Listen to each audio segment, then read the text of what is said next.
நீங்க அமைதியா உட்கார்ந்து சில பெண்கள் ஏன் கோடிக்கணக்கான இந்த கூட்டத்திலும் முழுமையாக தனித்துவமாக தோன்றுகிறார்கள் என்று யோசித்ததுண்டா? அவர்கள் பேசும் விதம், விஷயங்களை பார்க்கும் பார்வை, மேலும் உலகம் சில நேரங்களில் விசித்திரம் என்று கருதும் அவர்களுடைய சில பழக்கங்களும் கூட உண்மையில் மிகவும் கூர்மையான அறிவின் பெரிய அடையாளமாக இருக்கலாம். நாம் பெரும்பாலும் மிகவும் புத்திசாலிகள் என்றால் அவர்கள் எப்போதும் மிகவும் சீரியஸாக இருக்க வேண்டும் அல்லது எப்போதும் புத்தகங்களுக்குள் புதைந்து இருக்க வேண்டும் என்று ஒரு கற்பனை உருவாக்கி விடுகிறோம்.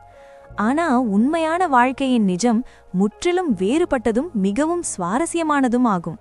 இன்று நான் உங்களுக்கு மிகவும் புத்திசாலியான பெண்களில் காணப்படும் 10 விசித்திரமான பழக்கங்களை ஆழமாக சொல்லப் போகிறேன். முதல் பார்வையில் அது கொஞ்சம் விசித்திரமாக தோன்றலாம், ஆனா உண்மையில் அவை ஒரு மேதையின் மற்றும் அசாதாரணமான மனதின் உறுதியான சான்றுகள். நீங்களும் ஒரு பெண்ணாக இருந்தால் அல்லது உங்க அருகில் இப்படிப்பட்ட ஒரு பெண் இருந்தால், அவர்களின் நடத்தையை புரிந்து கொள்ள விரும்பினால், மிக அதிக சாத்தியம் என்னவென்றால் நீங்க அறியாமலேயே இந்த பழக்கங்களில் சிலவற்றை தினசரி வாழ்க்கையில் வாழ்ந்து கொண்டிருக்கலாம். இவை வெறும் காற்றில் பறக்கும் வார்த்தைகள் அல்ல, மனவியல் மற்றும் அறிவியல் மூலம் உறுதிப்படுத்தப்பட்ட அடையாளங்கள். ஒரு சாதாரண மனதிற்கும் ஒரு அசாதாரண மனதிற்கும் உள்ள மிக பெரிய வித்தியாசத்தை இவை காட்டுகின்றன. ஆகையால் மனித இயல்பின் இந்த அழகான மர்மத்தின் திரையை இப்போது தூக்கி வைத்து நீங்க கூட இந்த சிறப்பு வகைக்குள் வரீங்களா என்பதை பார்க்கலாம். மிகவும் கூர்மையான அறிவு கொண்ட பெண்களில் அடிக்கடி காணப்படும் முதல் விசித்திரமான பழக்கம் தாங்களே தங்களுடன் பேசுவது. ஆம், நீங்க சரியாகவே கேட்டீங்க. ஒரு பெண் தனியாக இருக்கும்போது மெதுவாக தன்னிடம் பேசிக் கொண்டிருந்தால் அல்லது ஏதாவது வேலை செய்யும்போது தன்னிடமே வார்த்தைகளால் வழிமுறைகளை கூறிக்கொண்டிருந்தால் அருகிலுள்ளவர்கள் அதை பைத்தியமாக அல்லது மன அழுத்தமாக கருதுவார்கள். சமூகம் பொதுவாக தன்னுடன் பேசும் ஒருவரை தனிமையில் இருப்பவர் என்று நினைக்கும். ஆனா அறிவியல் முற்றிலும் எதிர்மாறாக சொல்கிறது. தன்னுடன் பேசுவது உண்மையில் மனதை அமைதியாக்கவும் குழப்பமான சிந்தனைகளை சீராக்கவும் உதவும் ஒரு அற்புதமான மற்றும் பயனுள்ள வழி.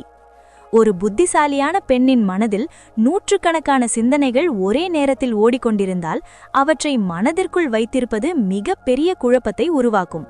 அதனால் அந்த எண்ணங்களை வார்த்தைகளாக மாற்றி வெளியில் சொல்வது அவர்களுக்கு சரியான முடிவுகளை எடுக்க மிகவும் உதவுகிறது.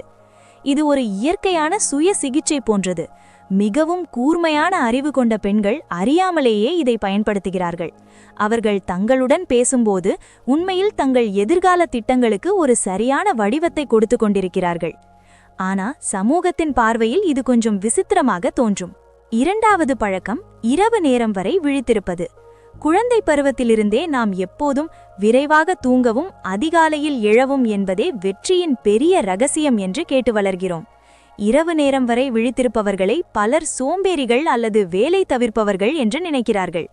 ஆனால் பல மனவியல் ஆய்வுகள் தெளிவாக காட்டியுள்ளன, மிகவும் புத்திசாலிகள் இரவு நேரத்தில்தான் அதிக ஆற்றலுடனும் செயல்பாட்டுடனும் இருப்பார்கள். இரவு நேரத்தின் அந்த ஆழமான அமைதியும் சாந்தமும் ஒரு கூர்மையான அறிவுடைய பெண்ணுக்கு தனது சிந்தனைகளின் ஆழத்தில் பாதுகாப்பாக மூழ்குவதற்கான முழு வாய்ப்பை தருகிறது. உலகம் முழுவதும் ஆழ்ந்த தூக்கத்தில் இருக்கும் அந்த நேரத்தில் சுற்றிலும் முழு அமைதி இருக்கும். அந்த நேரத்தில் அவர்களின் மனம் மிகவும் படைப்பாற்றலுடன் செயல்படும். நாள் முழுவதும் இருக்கும் சத்தத்திலிருந்தும் மற்றவர்களின் தேவையற்ற தலையீட்டிலிருந்தும் தூரமாக. அதே நேரத்தில் அவர்கள் புதிய திட்டங்களை உருவாக்குகிறார்கள், பழைய குழப்பங்களை தீர்க்கிறார்கள், மேலும் தங்கள் கற்பனைக்கு புதிய சிறகுகளை தருகிறார்கள். மூன்றாவது பழக்கம் கொஞ்சம் ஆச்சரியமாக இருக்கலாம். சிதறிய அறை அல்லது குழப்பமான மேசை. நாம் எப்போதும் சுத்தமாக இருப்பதையும் பொருட்களை சரியான இடத்தில் வைத்திருப்பதையும் ஒழுக்கம் மற்றும் புத்திசாலித்தனத்துடன் இணைத்து கொண்டிருக்கிறோம்.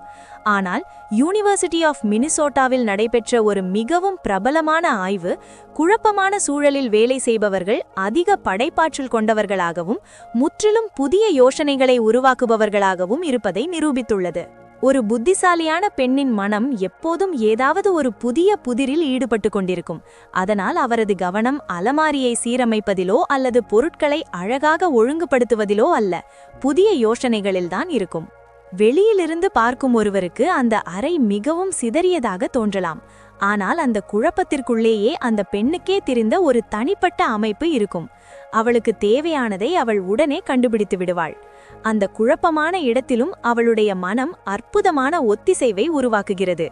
4வது விசித்திரமான பழக்கம் அதிகமாக சிந்திப்பது அல்லது ஒவ்வொரு விஷயத்தையும் மிக ஆழமாக ஆராய்வது.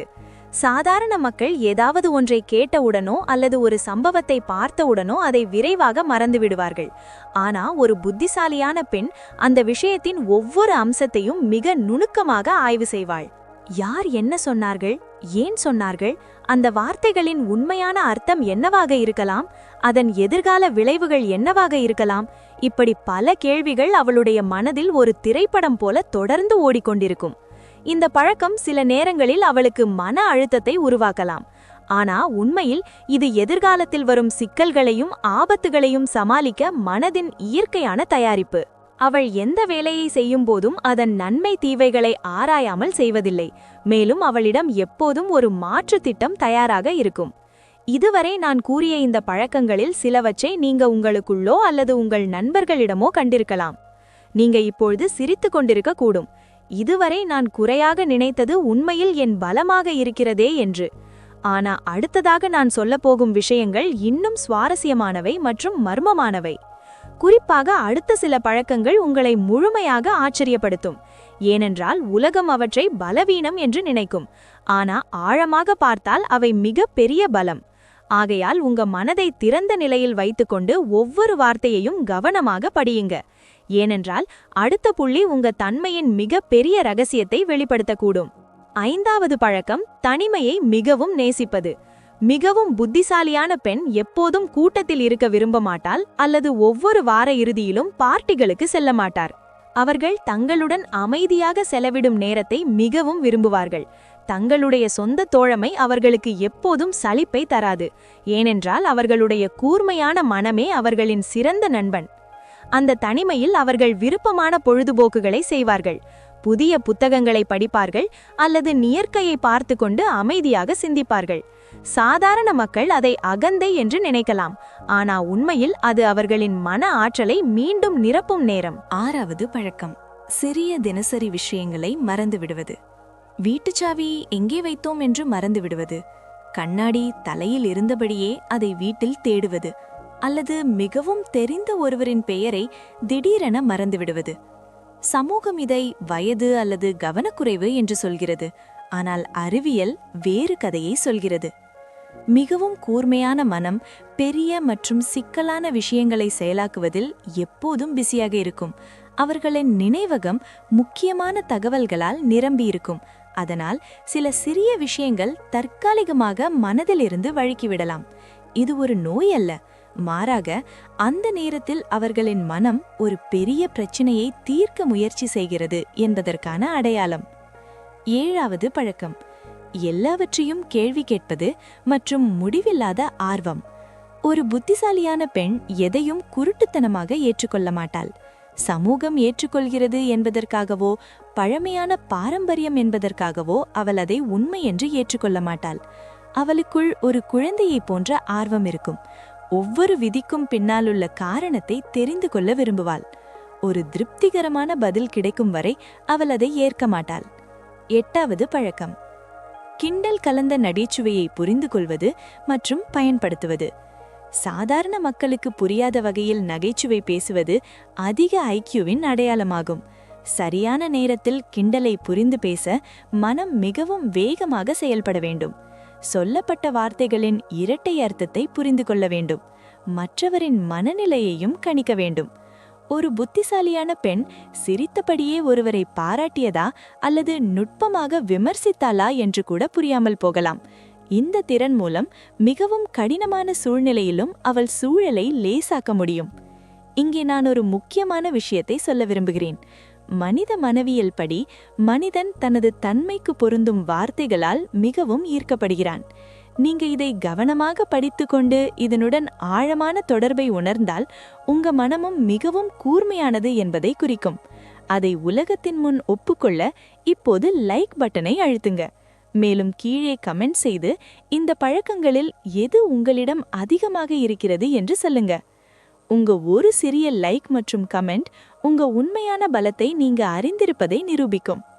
இப்போது 9வது பழக்கத்தை பார்க்கலாம். பகல் நேர கனவுகள். ஒரு புத்திசாலியான பெண் சில நேரங்களில் உரையாடலின் நடுவில் கூட வேறு உலகில் மூழ்கிவிடுவாள். அவள் உடலில் முன்னிருப்பாள், ஆனால் மனதில் வேறு உலகில் இருக்கும். மனவியல் மொழியில் இதை ஜோனிங் அவுட் என்று அழைக்கிறார்கள்.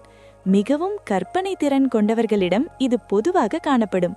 அவர்கள் ஒரு விஷயத்திலிருந்து மற்றொரு விஷயத்துக்கு மிகவும் வேகமாக செல்ல முடியும். அவர்களின் மனம் தொடர்ந்து புதிய காட்சிகளை உருவாக்கிக் கொண்டிருக்கும்.